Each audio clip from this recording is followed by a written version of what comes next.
వార్తలకి స్వాగతం. వివరాల్లోకి వెళితే దేవుని కడపలో జరుగుతున్న ఈ మహానాడు చరిత్ర సృష్టించబోతోందని తెలుగుదేశం పార్టీ అధినేత ఏపీ ముఖ్యమంత్రి చంద్రబాబు అన్నారు. ఈ మహానాడు దిశ నిర్దేశిస్తుందని తెలిపారు. కడపలో మహానాడు అట్టహాసంగా ప్రారంభమైంది. ఈ సందర్భంగా చంద్రబాబు మాట్లాడుతూ కడప గడ్డపై తొలిసారి మహానాడు ఏర్పాటు చేసుకుంటున్నామని, ఈ మహానాడు చరిత్ర సృష్టిస్తుందన్నారు. ఉమ్మడి కడప జిల్లాలో 10కి 7 స్థానాలు గెలిచామని, ఈసారి ఇంకొంచెం కష్టపడి 10కి 10 గెలవాలన్నారు. 2024 ఎన్నికల్లో పార్టీ సాధించిన విజయం అసామాన్యమని, 93% స్ట్రైక్ రేట్ సాధించి అద్భుత విజయం సాధించామని, పార్టీ ఇంతటి విజయాన్ని సాధించిందంటే పసుపు సైనికులే కారణమని చంద్రబాబు తెలిపారు. రాయలసీమలో మహానాడు అంటే తిరుపతిగా ఉండేది. ఇప్పుడు తొలిసారి దేవుని కడపలో, అది కూడా కూటమి ప్రభుత్వం ఏర్పాటైన తర్వాత తొలి మహానాడు కడపలో ఏర్పాటు చేసుకుంటున్నాం. ఈరోజు కడప గడ్డపై జరుగుతున్న ఈ మహానాడు చూస్తే ఎన్నికలై ఏడాది జరుగుతున్నా మీలో ఆ కసి, ఉత్సాహం, ఉద్వేగం ఏమాత్రం తగ్గలేదు. నేను చాలా మహానాడు చూశాను. దగ్గర మనం చూస్తే 34 మహానాళ్ళు మనం జరుపుకున్నాం. 2 మహానాళ్ళు డిజిటల్గా జరిగాయి. అయితే ఈసారి కడపలో, దేవుని గడపలో జరిగే మహానాడు ఒక చరిత్ర సృష్టించబోతుంది. సువర్ణాక్షరాలతో ఆంధ్రదేశ రాష్ట్ర ఆర్థిక పరిస్థితి ఒక దిశ నిర్దేశిస్తుందని చెప్పి తెలియజేసుకున్నా. ఈరోజు చల్లని వాతావరణం. అన్ని మహానాడులంటే చాలా వేడివేడిగా ఉండేది, ఎండలు ఎక్కువ ఉండేటివి. ఒక ప్రశాంతమైన వాతావరణంలో, ఆహ్లాదకరమైన వాతావరణంలో ఈరోజు కడపలో మహానాడు జరుగుతూ ఉంది. ఉమ్మడి కడప జిల్లాలో 10 స్థానాలకు గాను 7 స్థానాలు గెలిచాం. మన సత్తా చాటాం. ఈసారి ఇంకొంచెం కష్టపడితే 10కి 10 మనమే స్వీప్ చేస్తాం. రాయలసీమ ప్రజలు అద్భుత చైతన్యంతో ఈసారి ఇచ్చిన తీర్పును గౌరవిస్తూ వారికి ధన్యవాదాలు తెలపడానికి కడపలో మహానాడు పెట్టాలని నిర్ణయించాం. ఈ మహానాడుని మీరు చూస్తే బ్రహ్మాండంగా చేసిన నాయకులకు, కార్యకర్తలకు మనస్ఫూర్తిగా అభినందనలు, కృతజ్ఞతలు. 2024 ఎన్నికల్లో పార్టీ సాధించిన విజయం అసామాన్యం. 93% స్ట్రైక్ రేట్, 57% పైన ఓటు షేర్తో కొత్త చరిత్రను సృష్టించాం. ఇది ముమ్మాటికి కారణం పసుపు సైనికులే. ఇక్కడుండే మీ నాయకత్వమే కారణమని మీ అందరికీ విజ్ఞప్తి చేస్తున్నాం. తెదేపా మహానాడు కడపలో అట్టహాసంగా ప్రారంభమైంది. పార్టీ జెండా ఆవిష్కరించి జ్యోతి ప్రజ్వలనతో ప్రతినిధుల సభను ప్రారంభించారు. ఈ సందర్భంగా పార్టీ ఏపీ అధ్యక్షులు పల్లా శ్రీనివాసరావు ప్రసంగించారు. పార్టీ సిద్ధాంతాలకు అనుగుణంగా ఉంటే ఉన్నత స్థాయికి వెళ్లవచ్చని పేర్కొన్నారు. ఆలు పెరగని శ్రామికుడు చంద్రబాబు అని కొనియాడారు. ఎన్ని ఒడిదొడుకులు వచ్చినా నిలబడి పోరాడారని, కార్యకర్తలకు ఎప్పుడూ పార్టీ అండగా ఉంటుందని, యువకులం ద్వారా పార్టీకి లోకేష్ కొత్త శక్తి ఇచ్చారని, చంద్రబాబు లోకేష్ ను చూసి క్రమశిక్షణ నేర్చుకో పల్లా పిలుపునిచ్చారు. సుమారు 40 సంవత్సరాలుగా అలుపెరగినటువంటి శ్రామికుడిగా తెలుగుదేశం పార్టీని తన భుజస్కంధాలపైన వేసుకొని క్రమం తప్పకుండా ప్రతి ఏడాది కూడా మహానాడు చేసుకుంటూ ముందుకు నడిపిస్తున్నటువంటి తెలుగుదేశం పార్టీ జాతీయ అధ్యక్షులు ముఖ్యమంత్రి గారి కోసం మనం మాట్లాడుకోవాల్సిన అవసరం ఉంది. నిజంగా వారు ఎన్ని ఒడిదొడుకులు వచ్చినా, ఎన్ని కష్టాలు వచ్చినా, అలాగే ఎన్ని సంక్షోభాలు వచ్చినా, ఎన్ని నష్టాలు జరిగినా పార్టీని క్రమశిక్షణతో నాయకులకు దిశనిర్దేశిస్తూ గత 40 సంవత్సరాలుగా పార్టీని నడిపిస్తున్నారు. నిజంగా ఈరోజు మనం కమలాపురంలో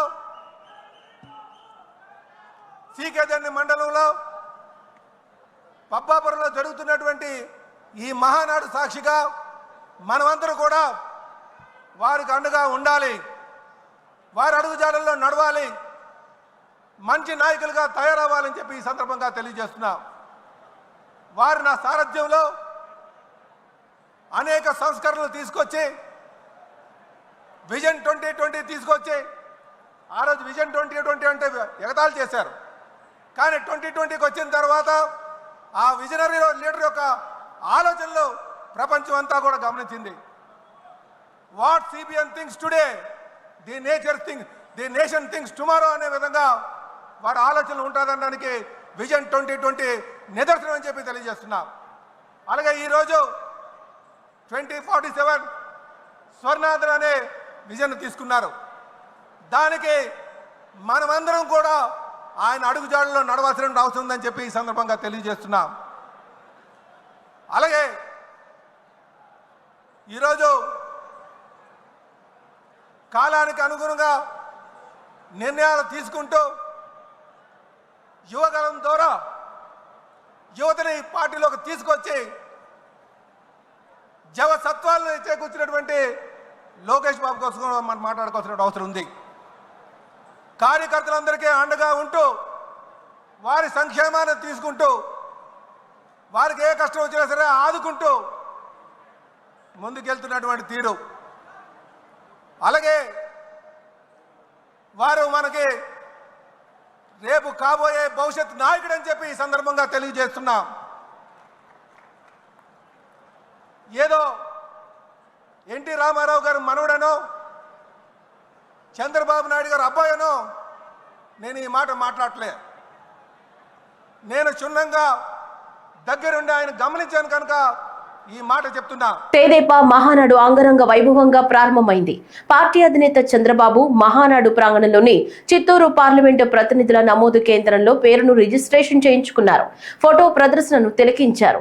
ఎన్టీఆర్ విగ్రహానికి నివాళి అర్పించారు.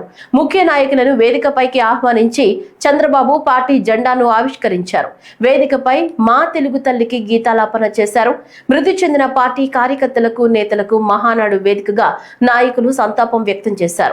ఇటీవల కాలంలో 1033 మంది చనిపోయినట్లు సోమిశెట్టి వెంకటేశ్వర్లు వెల్లడించారు. పహల్గాం ఉగ్రదాడిలో మరణించిన వారికి మహానాడులో సంతాపం తెలిపారు.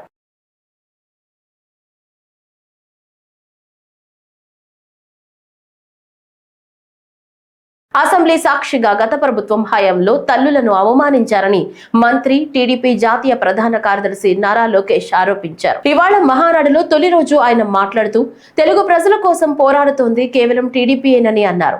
ఈ సందర్భంగా ఆయన 6 సిద్ధాంతాలను ప్రతిపాదించారు.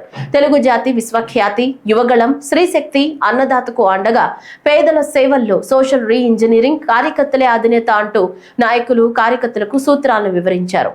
ఈ 6 శాసనాలను భవిష్యత్తులో తప్పకుండా అమలు చేస్తామని పేర్కొన్నారు. అందుకే తెలుగుదేశం పార్టీలో కార్యకర్తలే మన అధినేత.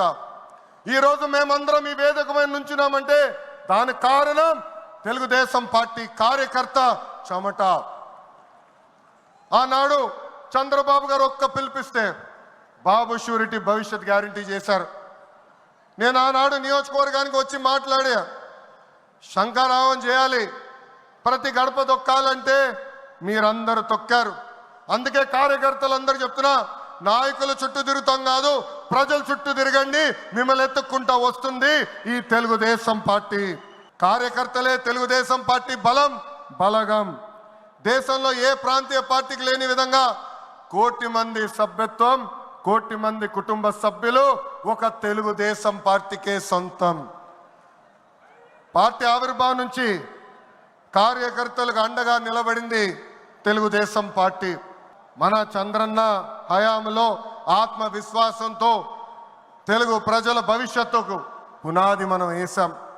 ఇప్పుడు అదే స్ఫూర్తితో ప్రజలకు, పార్టీకి, కార్యకర్తలకు మంచి భవిష్యత్తు అందించాలన్న లక్ష్యంతో సరికొత్త నినాదాన్ని రూపొందిస్తున్నాము. దీనికోసం 6 శాసనాలు నేను ఈరోజు మీ ముందు ప్రతిపాదిస్తున్నా. నా తెలుగు కుటుంబంలో భాగంగా ఈ 6 శాసనాలు ఉంటాయి. మొదటిది తెలుగు జాతి విశ్వఖ్యాతి, 2 యువగలం, 3 స్త్రీ శక్తి, 4 పేదల సేవల్లో సోషల్ రీఇంజనీరింగ్, 5 అన్నదాతకు అండగా, 6 కార్యకర్తలే అధినేత. టీడీపీ జాతీయ అధ్యక్ష ఎన్నికకు నోటిఫికేషన్ జారీ చేశారు. ఈ క్రమంలో టీడీపీ మహానాడులో తెలుగుదేశం పార్టీ ప్రధాన కార్యదర్శి వల్లరామయ్య నోటిఫికేషన్ విడుదలైనట్లు ప్రకటించారు. ఈ క్రమంలో సాయంత్రం 5 గంటల వరకు నామినేషన్లు స్వీకరించనున్నట్లు తెలిపారు. రేపు నామినేషన్ల పరిశీలన, అభ్యర్థుల జాబితా ప్రకటించే అవకాశం ఉంటుంది. రేపు సాయంత్రం 4 గంటల తర్వాత మహానాడులో ఎన్నికల ఫలితాలు విడుదలవుతాయని తెలిపారు. ఇదిలా ఉంటే టీడీపీ జాతీయ ప్రధాన కార్యదర్శి మంత్రి నారా లోకేష్ కు పార్టీ కార్యనిర్వాహక అధ్యక్షుడి బాధ్యతలు అప్పగించాలని మంత్రులు, పార్టీ ముఖ్య నేతలు డిమాండ్ చేశారు. ఈ మేరకు మహానాడులో ప్రకటించాలని కోరారు. పార్టీని, ప్రభుత్వాన్ని సమన్వయం చేసుకుంటూ సంవత్సర కాలంగా మన అధినేత ముఖ్యమంత్రిత్వంలో కూటమి ప్రభుత్వం ఏర్పాటై ప్రజారంజక పరిపాలన అందిస్తూ ఉన్నది. పలు ప్రజాహిత కార్యక్రమాలను చేపట్టింది. అభాగ్యులై నిర్లిప్తతతో, నిరాశ నిస్పృహలతో కొట్టుమిట్టాడుతున్న రాష్ట్ర ప్రజానీకానికి భరోసానిచ్చింది. ఇది ప్రజాస్వామ్య పరిపాలన అని నొక్కి ఒక్కాణించింది. సూపర్ 6 పథకాల ద్వారా ప్రజల గుండెల్లో ఆత్మస్థైర్యాన్ని నింపింది. P4 ప్రవేశంతో పేదరికం నిర్మూలన సదుద్దేశంతో ప్రతి ఇంట పారిశ్రామికవేత్తలను తయారు చేయాలని సంకల్పించింది. మెగా డిఎస్సి ద్వారా నిరుద్యోగులకు శుభవార్తనిచ్చింది. నోటిఫికేషన్ విడుదల చేసింది. ల్యాండ్ టైటిలింగ్ యాక్ట్ రద్దు చేసి రైతులకు ఊరట కల్పించింది.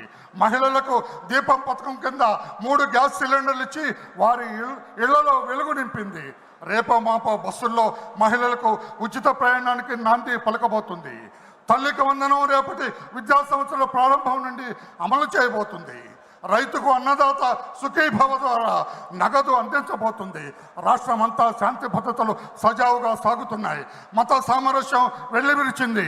మహిళలపై అఘాత్యాలు, అరాచకాలు పూర్తిగా తగ్గుముఖం పట్టాయి. దళితులు, గిరిజనులు, వెనుకబడిన వర్గాలు, మహిళలు ఈ ప్రభుత్వం నీడన సుఖ ప్రయాణం సాగిస్తూ ఉన్నారు. ఈ పవిత్ర సమయాన ఈ మహాసభ చారిత్రాత్మకమైన నిర్ణయాలు తీసుకోవాల్సిన ఆవశ్యకత ఉందని మీ అందరికీ విజ్ఞప్తి చేస్తూ ఉన్నా. అధినేత నాయకత్వంలో మరో ఆలోచనకు తావివ్వక ముందుకు నడిచి తెలుగుదేశం పార్టీ పతాక నిరంతరం రెపరెపలాడేటట్లుగా మనందరం పాలు పంచుకోవాలి. 2 ప్రజా శ్రేయస్సే లక్ష్యంగా అందరం నడుం కట్టి ప్రభుత్వానికి అండగా నిలవాలి. అధినేత హస్తాలు బలోపేతం చేయాలి. 3 అడుగడుగున ప్రత్యర్థుల దుష్ప్రచారాన్ని పై స్థాయి నుంచి క్రింది స్థాయి నాయకుల వరకు బలంగా తిప్పికొట్టాలి. 4 మన ప్రభుత్వం చేపడుతున్న అభివృద్ధి సంక్షేమ పథకాలను ప్రజాక్షేత్రంలోకి తీసుకెళ్ళాలి. 5 ప్రస్తుత కాలమాన పరిస్థితులకు అనుగుణంగా ఆధునీకరించబడిన పార్టీ సిద్ధాంతాలను ప్రతి కార్యకర్త చిత్తశుద్ధితో స్వీకరించి ప్రజల్లో ప్రచారం చేయాలి. 6 మన రాజకీయ ప్రత్యర్థి ఓ జిత్తుల మారి నక్క. అతని అవినీతి సంపాదన, అనుసరించే అక్రమ మార్గాలపై ప్రతి కార్యకర్త డేగ కన్నుతో నిఘా వేయాలి. కుల, మత, ప్రాంతీయ విద్వేషాలు రెచ్చగొట్టే అసాంఘిక శక్తుల కదలికలపై నిరంతరం అప్రమత్తమై ఉండాలి. డచ్ కాలం నాటి చారిత్రక నిర్మాణాలు ఓవైపు, చరిత్రకు సాక్షిభూతంగా నిలిచిన ఏళ్లనాటి వృక్షాలు మరోవైపు, మనసుకి ఆహ్లాదం కలిగించే కమనీయ ఉద్యానవనాలు ఇంకోవైపు. వీటి నడుమ భానుని ప్రభాత కిరణాల వెలుగులో జీవ వైవిధ్య పురస్కారం పొందిన రాజమహేంద్రవరంలోని కేంద్ర కారాగారంలో యోగాంధ్ర రాష్ట్ర స్థాయి కార్యక్రమం అద్భుతంగా జరిగింది. కారాగారాలు అనే ఇతివృత్తంతో చేపట్టిన ఈ యోగా సాధనలో కేంద్ర కారాగారంలోని 1300 మంది ఆశ్రమ వాసులు సహా దాదాపు 1500 మంది యోగా సాధన చేశారు. రాష్ట్ర పర్యాటక, సాంస్కృతిక, సినిమాటోగ్రఫీ శాఖ మంత్రి కందుల దుర్గేష్ విశిష్ట అతిథిగా హాజరైన ఈ కార్యక్రమంలో గిన్నిస్ రికార్డు గ్రహీత KLV శ్రీధర్ రెడ్డి ఆశ్రమ వాసులచే యోగాసనాలు వేయించారు. అత్యంత సంక్లిష్టమైన గండ బేరుండాసనం, ఊర్ధ్వ కుక్కుటాసనం, బ్రహ్మస్త్రాసనం, కైలాసాసనం, మలయాసనం, సుగ్రీవాసనం వంటి ఆసనాలను ఆయన కుమారుడు SKVT ప్రభుత్వ పాఠశాల 9వ తరగతి విద్యార్థి అయిన కార్తిక్ రామచంద్రారెడ్డి అద్భుతంగా ప్రదర్శించారు. మనం ఇక్కడ చేయబోతున్నాం. ప్రతి సంవత్సరం మనం జూన్ 21 ఇంటర్నేషనల్ యోగా డేని మనం సెలబ్రేట్ చేస్తూనే ఉన్నాం.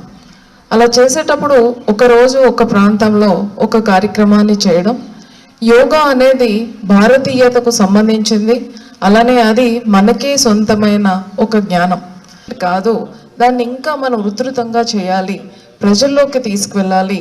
ఇది ప్రతి ఒక్కరికి కూడా యోగా యొక్క ప్రాధాన్యత అర్థం కావాలి, యోగాని ప్రాక్టీస్ చేయాలి. అలానే యోగా ప్రాక్టీస్ చేయడం వలన వచ్చే లాభాలు ఏవైతే ఉన్నాయో ప్రతి ఒక్కరూ పొందాలి అనే ఉద్దేశంతో మన రాష్ట్రంలో గౌరవ ముఖ్యమంత్రి గారి ఆధ్వర్యంలో పెద్ద ఎత్తున ఒక క్యాంపెయిన్ చేయడం అనేది జరుగుతుంది. ఆ క్యాంపెయిన్ మనం నెల రోజుల పాటు చేస్తున్నాం. ఇలా క్యాంపెయిన్ చేసినప్పుడు ప్రతి గ్రామంలో కూడా యోగాని నేర్పించడం, మాస్టర్ ట్రైనర్స్ని గుర్తించి వాళ్ళ ద్వారా వాళ్ళకి ఒక 5 days నేర్పించేటట్టుగా ఏర్పాట్లు చేయడం, అలానే గ్రామ స్థాయి, మండల స్థాయి, జిల్లా స్థాయిలో వివిధ కార్యక్రమాలు ఏర్పాటు చేసి క్యాంపెయిన్ చక్కగా సాగేటట్టుగా చేయడం, అంటే ర్యాలీస్ కానీ, డిమాన్స్ట్రేషన్స్ కానీ, టెస్టిమోనియల్స్ కానీ. దానితో పాటుగా ఈ యోగా ఎవరైతే చేసి మంచి లాభాలని, అదర్వైజ్ మంచి ఆరోగ్యాన్ని పొందారో వాళ్ళ గురించి అందరికీ తెలియజేసేటట్టుగా చేయడం, కాంపిటీషన్స్ చేయడం, అవార్డ్స్ చేయడం. సో ఇవన్నీ చేయడం వలన అందరిలో అవగాహన అనేది పెరుగుతుంది అనేది మన యొక్క ఉద్దేశం. ఉగ్రవాదాన్ని, మతోన్మాదాన్ని, యుద్ధోన్మాదాన్ని వ్యతిరేకిస్తూ దేశ సమైక్యత, మత సామరస్యం, ప్రపంచ శాంతి వర్ధిల్లాలి అంటూ సిపిఎం ఆధ్వర్యంలో విజయవాడలో భారీ సమైక్యత ర్యాలీ నిర్వహించారు. ఈ సందర్భంగా లెనిన్ సెంటర్ నుంచి అంబేద్కర్ స్మృతి వనం వరకు సాగిన ర్యాలీ అనంతరం సిపిఎం రాష్ట్ర కార్యదర్శి వి శ్రీనివాసరావు, రాష్ట్ర కార్యదర్శి వర్గ సభ్యులు సిహెచ్ బాబురావు, జిల్లా కార్యదర్శి డివి కృష్ణ, రాష్ట్ర కమిటీ సభ్యులు డి కాశీనాథ్, కె శ్రీదేవి ప్రసంగించారు. హిందూ, ముస్లిం, క్రైస్తవుల ఐక్యత, సమైక్యత, దేశ సమగ్రతను ప్రతిబింబిస్తూ వివిధ మతాలు, సంఘాలు, అసోసియేషన్ల పెద్దలు ఈ కార్యక్రమంలో పాల్గొన్నారు. దేశమంతా ఉగ్రవాదం మీద ఆందోళన పడుతూ ఉంటే కేంద్ర ప్రభుత్వం, ముఖ్యంగా బీజేపీ, ఆర్ఎస్ఎస్లు మతోన్మాదాన్ని ప్రేరేపించి ప్రజల మధ్య విభేదాలు పెట్టి ఈ దేశాన్ని బలహీనపరిచేటువంటి పనిలో ఉన్నారు.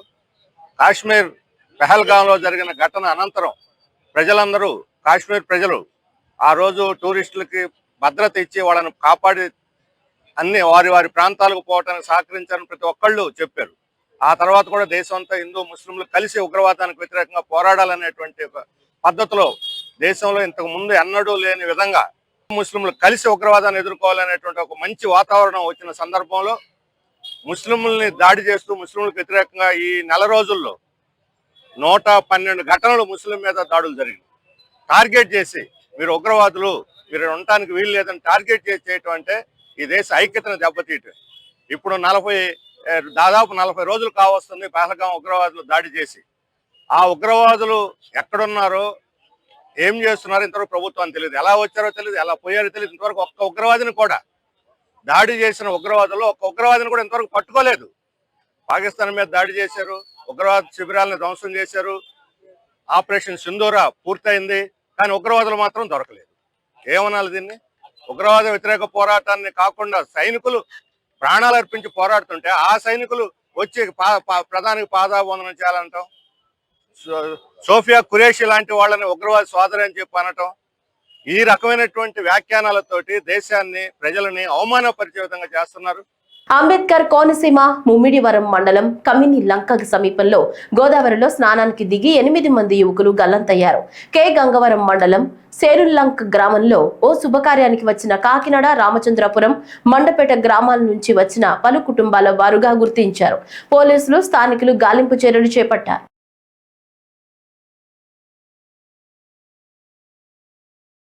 రాష్ట్రంలో ఎన్డీఏ కూటమి ప్రభుత్వంతోనే దళితులు అన్ని రకాలుగా అభివృద్ధి చెందుతున్నారని రాష్ట్ర Madiga corporation chairperson doctor Undavalli Sridevi పేర్కొన్నారు. చిత్తూరు జిల్లా పర్యటనలో భాగంగా స్థానిక ఎస్సీ కార్పొరేషన్ కార్యాలయం నందు సాంఘిక సంక్షేమ మరియు సాధికారత అధికారి జి చిన్నయ్యతో కలిసి మీడియా సమావేశం నిర్వహించారు. ఈ సందర్భంగా మాట్లాడుతూ రాష్ట్రంలో ఎన్డీఏ కూటమి ప్రభుత్వంతోనే దళితులు అన్ని రకాలుగా అభివృద్ధి చెందుతున్నారని తెలిపారు. చిత్తూరు జిల్లాలో ఎస్సీ కార్పొరేషన్ ద్వారా రుణాలు పొంది మాదిగ, మాలలు 2 కులాలు కూడా ఆర్థికంగా సామాజికంగా అభివృద్ధి చెందాలన్నారు.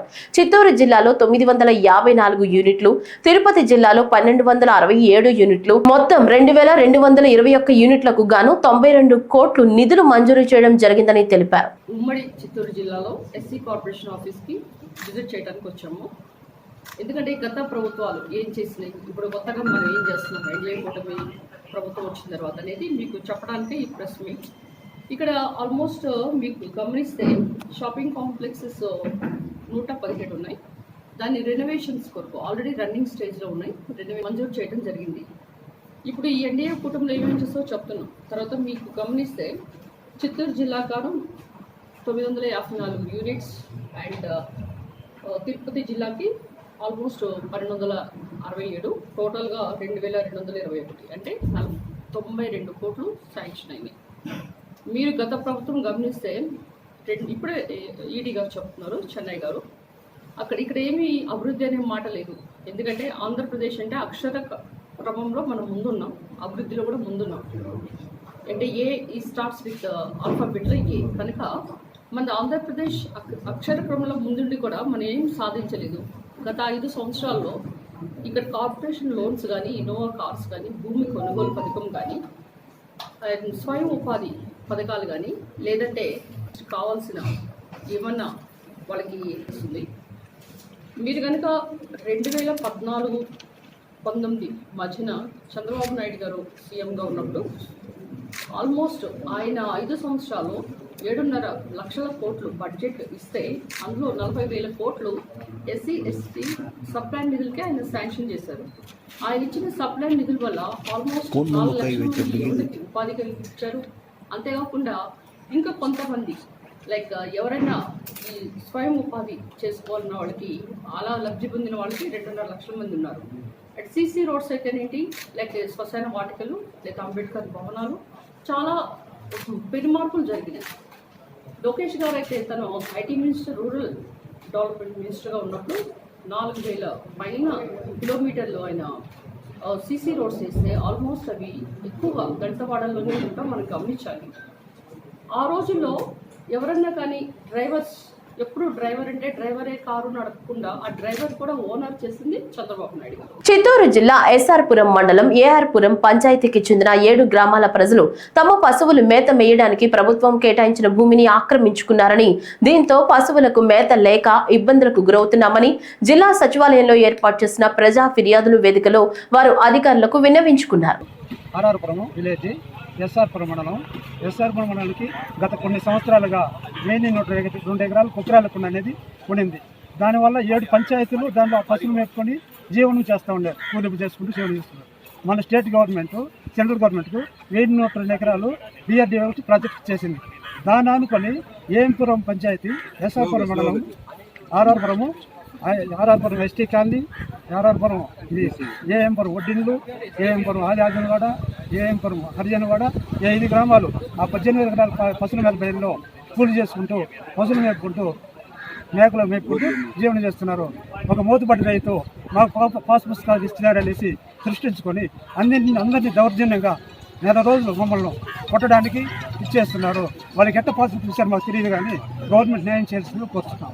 ఆంధ్రప్రదేశ్ రాష్ట్రంలో విశాఖ ఉక్కు కర్మాగారాన్ని ఏఐటీసీ మరియు సిఐటియు సంయుక్తంగా విశాఖ ఉక్కు ఆంధ్రుల హక్కు అనే నినాదంతో విశాఖ ఉక్కు కర్మాగారాన్ని ప్రభుత్వం నడిపించాలని, కార్మికులను వెంటనే ఉద్యోగంలోకి తీసుకోవాలని డిమాండ్ చేస్తూ కలెక్టర్ కార్యాలయంలో వినతి పత్రాన్ని సిఐటియు జిల్లా కార్యదర్శి నాగరాజ్ ఆధ్వర్యంలో ప్రజా సమస్యల పరిష్కార వేదికలో వినతి పత్రాన్ని సమర్పించారు. విశాఖ ఉక్కును ప్రభుత్వమే వెంటనే తొలగించిన కాంట్రాక్ట్, తొలగించిన కార్మికులు వెంటనే రాష్ట్ర వ్యాప్తంగా ఏఐటీసీ, సిఐటియు కేంద్ర కార్మిక సంఘాల ఆధ్వర్యంలో మన రాష్ట్రంలో ఉన్నటువంటి విశాఖ ఉక్కు ఆంధ్రుల హక్కు నినాదంతో ఏర్పడినటువంటి విశాఖ ఉక్కును ఈ యొక్క కేంద్ర ప్రభుత్వం, అదేవిధంగా మన రాష్ట్రం ఉన్నటువంటి తెలుగుదేశం ప్రభుత్వం కూడా దానికి ఒత్తాసు పలికే పరిస్థితి ఈరోజు తెలుస్తూ ఉంది. అందుకోసమే మేము కార్మిక సంఘాలుగా వెంటనే దీనిపైన రేపు జరుగుతున్నటువంటి మహానాడులో మీరు కూడా ఖచ్చితంగా చెప్పాలి. ఈ యొక్క విశాఖ ఉక్కు ఫ్యాక్టరీని మేము ప్రైవేటు పరం చేయము, ప్రభుత్వమే నడుపుతామనే యొక్క నినాదాన్ని మీరు తీర్మానాన్ని చేయాలని కూడా ఈ సందర్భంగా తెలుగుదేశం పార్టీ ఏబీవీపీ ఆధ్వర్యంలో పర్మిషన్ లేకుండా అడ్మిషన్లు ఎలా తీసుకుంటారని ఇప్పటికీ 140 అడ్మిషన్స్ చేశారని ఏబీవీపీ నాయకులు మండిపడ్డారు. డిఈఓ, ఎంఈఓ, ఎం నారాయణ స్కూల్ అడ్మిషన్లు తీసుకుంటుంటే ఏం చేస్తున్నారని ప్రశ్నించారు. ఈ సందర్భంగా ఏబీవీపీ నాయకులు సమీర్, సంజయ్ చైర్లు విరగ్గొట్టి నిరసనలు తెలిపారు.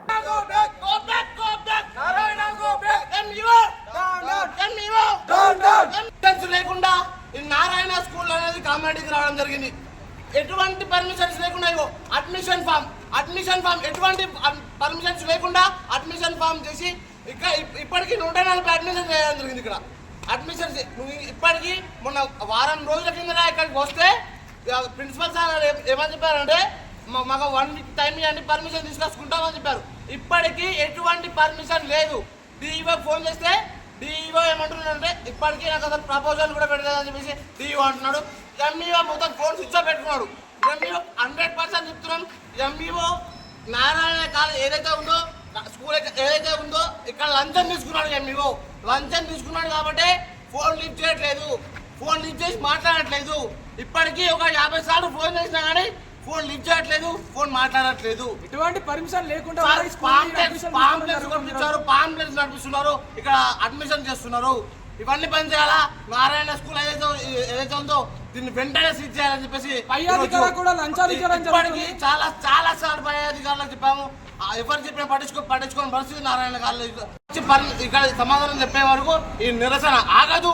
ఈ గేట్ కు తాళం వేసే వరకు కూడా, సీల్ వేసే వరకు కూడా దీన్ని ఆపమని చెప్పేసి ఈరోజు 100% చెప్తా ఉన్నాం. అభివృద్ధి పనులను అడ్డుకుంటున్నారంటూ రామాంతపూర్ ఇందిరానగర్ లో రామాంతపూర్ కార్పొరేటర్ శ్రీవాణి వెంకట్రావు ఇంటి వద్ద బాలకృష్ణ నగర్ కాలనీ వాసులు నిరసన తెలిపారు.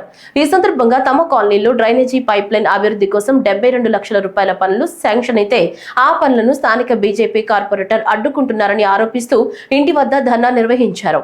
ఈ సందర్భంగా కాలనీ వాసులు మాట్లాడుతూ రామాంతపూర్ డివిజన్లోని బాలకృష్ణ నగర్ కు డ్రైనేజీ లైన్ లేనందున స్థానిక కార్పొరేటర్ నుంచి మొదలు సీఎం, పీఎం, రాష్ట్రపతి వరకు సమస్యను తీసుకెళ్లామని, సమస్యను గుర్తించి 72 లక్షల పనులు శాంక్షన్ అయ్యాయని, కానీ స్థానిక బీజేపీ కార్పొరేటర్ ఆ పనులను అడ్డుకుంటున్నారని, అందుకే కార్పొరేటర్ ఇంటి వద్ద నిరసనకు దిగినట్లు వారు తెలిపారు. కార్పొరేటర్ గెలుపు కోసం కృషి చేసినందుకు మా అభివృద్ధి పనులను అడ్డుకుంటారా అంటూ ఆ కాలనీ వాసులతో పాటు యువమోర్చా బీజేపీ నాయకుడు మహేశ్వర్ రెడ్డి ఆగ్రహం వ్యక్తం చేశారు.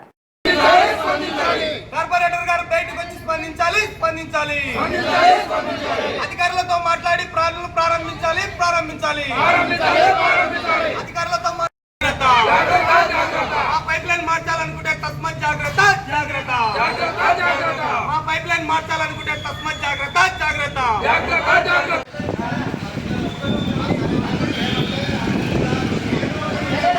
కడప మహానాడు ప్రాంగణానికి ఎమ్మెల్యేలు వెనిగండ్ల రాము, తంగిరాల సౌమ్య, శ్రీరామ్ రాజగోపాల్ తో కలిసి ఎంపీ కేశినేని శివనాథ్ చేరుకున్నారు.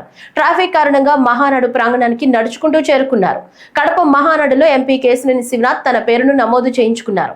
ఎంపీ హోదాలో మొదటిసారి మహానాడులో ఎంపీ కేశినేని శివనాథ్ పాల్గొన్నారు. తెలుగుదేశం పార్టీ కుటుంబ సభ్యులకు పండుగ వాతావరణం మహానాడు కార్యక్రమం ఏర్పడింది. 43 ఏళ్లు పూర్తి చేసుకున్న సందర్భంగా కడపలో మహానాడు జరుపుకోవటం చాలా ఆనందంగా ఉందన్నారు. రాష్ట్ర వ్యాప్తంగా టీడీపీ శ్రేణులు లక్షలాదిగా మహానాడులో పాల్గొనేందుకు తరలి వస్తున్నారు. 43 సంవత్సరాలు పూర్తి చేసుకుని మహానాడు కడపలో జరుపుకుంటాం.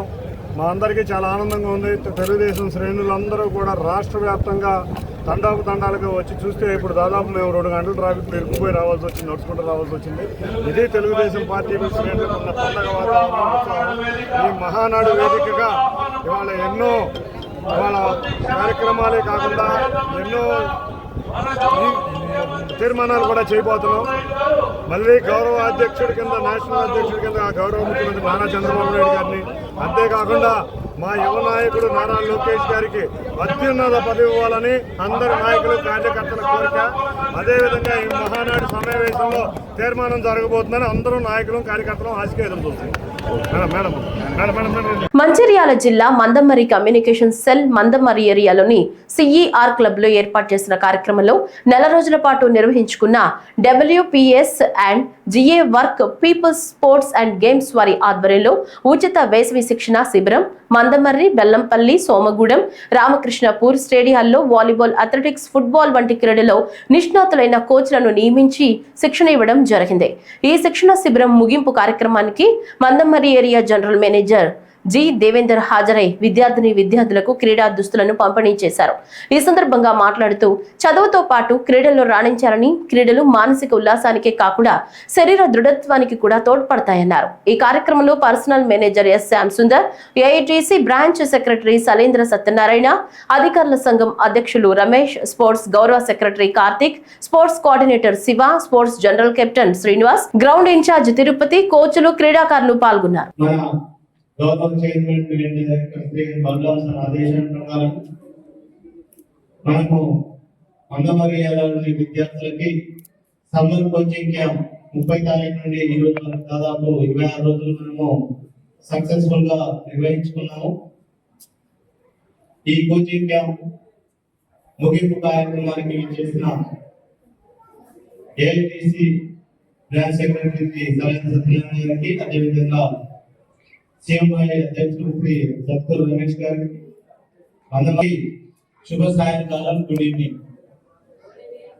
మరి విద్యార్థులందరికీ అథ్లెటిక్స్, బాస్కెట్బాల్, ఫుట్బాల్, వాలీబాల్ ఈ 4 గేమ్స్ లలో మరి దాదాపు 26 రోజులు కోచింగ్ ఇచ్చారు. ఈ కోచింగ్ చాలా సక్సెస్ఫుల్ గా జరిగినందుకు మీ అందరికీ నేను అభినందనలు, కంగ్రాచులేషన్స్ తెలుపుతున్నాను. మరి విద్యార్థులందరూ ఎంతో క్రమశిక్షణతోటి మరి ఈ కోచింగ్ క్యాంప్ లో పాల్గొన్నందుకు చాలా మంచి విజయాన్ని తీసుకొచ్చారు మీరందరూ. మరి మీరందరూ కాబోయే భారత పౌరులు, మరి భారతదేశాన్ని ఇంకా అభివృద్ధి పథంలోకి తీసుకుపోయేవారు. కాబట్టి 26 రోజులు మీరు ఏదైతే ఉత్తమ శిక్షణ తీసుకొని మీరు ఈ గేమ్స్ లో పరిపూర్ణత సాధించాలో, అదే విధంగా ఇంకా ఈ గేమ్స్ లో ఇంకా ఉన్నతి సాధించడానికి మీరు బాగా ప్రాక్టీస్ చేయాలి. ఈ వార్తలు ఇంతటితో సమాప్తం.